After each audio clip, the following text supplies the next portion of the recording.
In July 2024, Eminem dropped a track called Fuel, where he spelled out the word APER and asked, wait, he didn't just spell rapper and leave out a P, did he? And those last three words, they sound exactly like P. Diddy. 2 months later, Diddy got arrested. 4 months after that, he was convicted. And now, with 50 Cent's Netflix documentary exposing decades of allegations, people are finally asking the question they should have been asking for years. How did Eminem know? And more importantly, why was he the only one in hip-hop who never seemed afraid of the most powerful and allegedly dangerous man in the industry? Stick around, because the dots we're about to connect change how this whole story has been viewed for decades. Here's what most people don't realize about Eminem's relationship with Diddy. There wasn't one, and that wasn't by accident. When Eminem entered the game in the late 90s, Diddy was already running hip-hop. Bad Boy Records was the label every rapper wanted to be on. The Notorious B.I.G, Machi, the LOX, Faith Evans, they all went through Diddy. His white parties were legendary.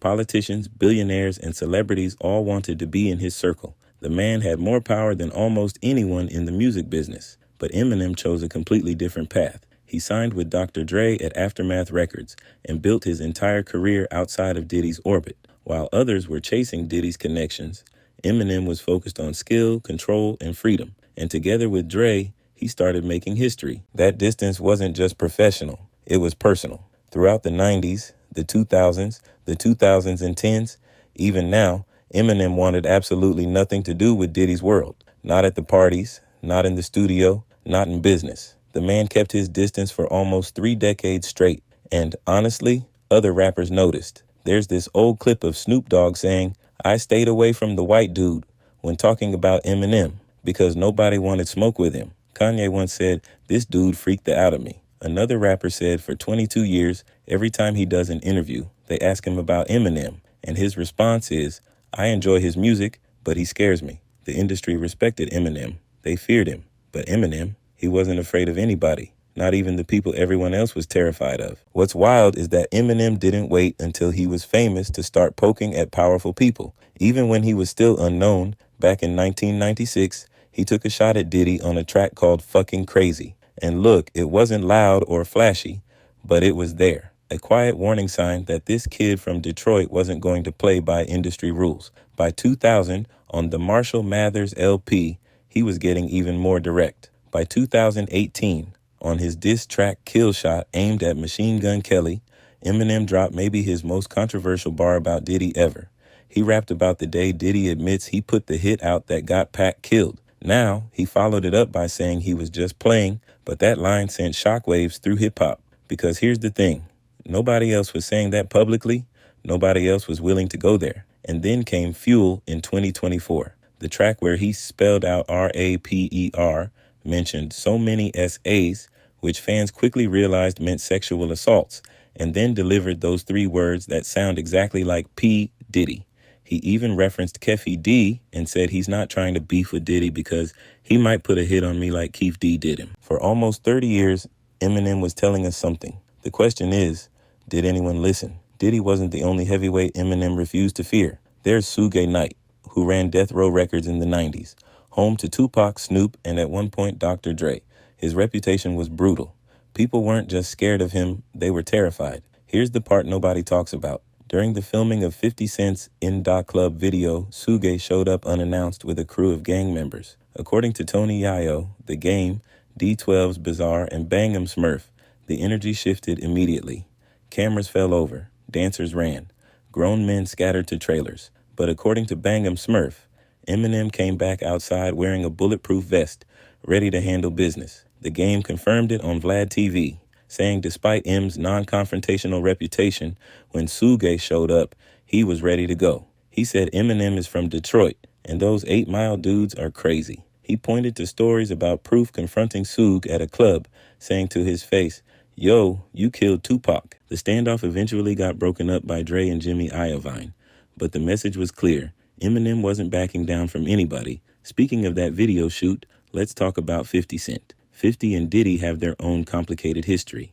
In the early 2000s, they worked together. 50 reportedly helped ghostwrite Diddy's 2001 hit, Let's Get It, but things fell apart. In 2006, 50 released a diss track called The Bomb, accusing Diddy of knowing who killed Biggie. Since then, he's never stopped trolling Diddy online. When Diddy's homes got raided by federal agents in March 2024, 50 was online within hours. Now it's not Diddy do it, it's Diddy done, he wrote. And now, 50 is the executive producer of Sean Combs' The Reckoning, a 4-part Netflix documentary that dropped December 2nd, 2025. It features former Bad Boy employees, alleged victims, artists like Aubrey O'Day, and even jurors from Diddy's trial. It includes footage shot in the 6 days before Diddy's arrest. Here's what's interesting. Both 50 and Eminem came up through Aftermath Records with Dr. Dre.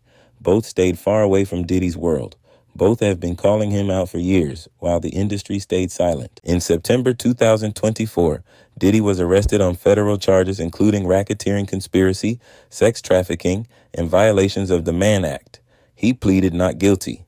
The trial started May 2025. Prosecutors called 34 witnesses over 6 weeks.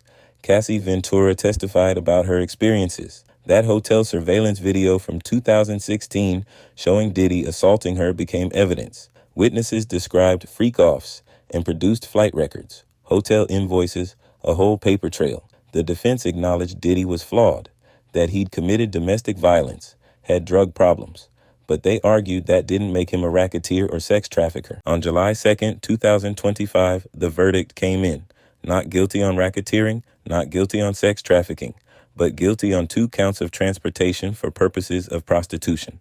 One juror interviewed for 50's documentary said her exact words in deliberation were, "Oh shit." She knew it would be controversial. On October 3rd, 2025, Diddy was sentenced to 50 months in prison, fined $500,000, plus 5 years supervised release. He's set for release in June 2028 and is appealing. At sentencing, Diddy spoke publicly for the first time. He called his actions disgusting, shameful, and sick.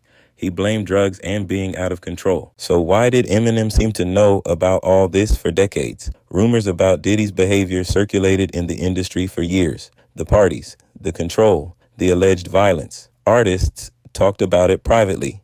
Some made veiled references, but almost nobody said it publicly, except Eminem. The man has never cared about industry politics. He's dissed his own mother. He's gone after every celebrity you can think of.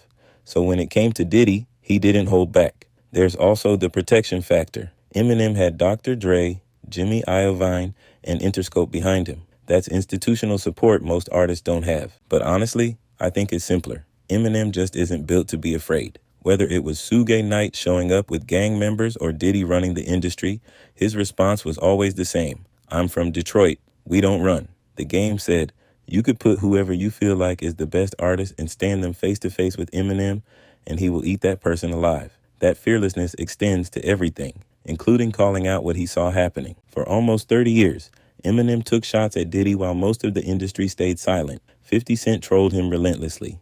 Now, with Diddy in federal prison and the Netflix documentary exposing decades of alleged behavior, it seems like they were onto something. The question everyone's asking, who else knew? If Eminem and 50 were talking about this publicly for years, how many people knew privately and never said anything? That's the real story. Not just what Diddy did, but how long the industry protected him. So here's my question. Do you think more artists will speak out now that Diddy's been convicted, or will the industry try to move on and pretend none of this happened? Drop your thoughts below. If you made it this far, like and subscribe. I'll see you in the next one.